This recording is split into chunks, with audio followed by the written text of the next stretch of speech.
How to remove silent mode on iPhone? Well, in order to remove silent mode on iPhone is pretty simple and easy. Now, if you are using do not disturb mode, you want to scroll down your notification panel from the right hand side, from the top right, and then you can see do not disturb mode.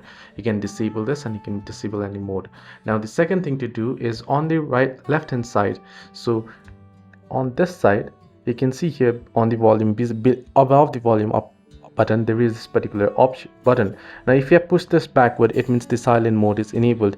If you simply pull this back on, and it'll show, as you can see here, the ringer is on. But if I again push this backwards, you can see silent mode will be enabled. So this is how you can easily remove silent mode on iPhone here. Now I'll keep this on silent mode for now.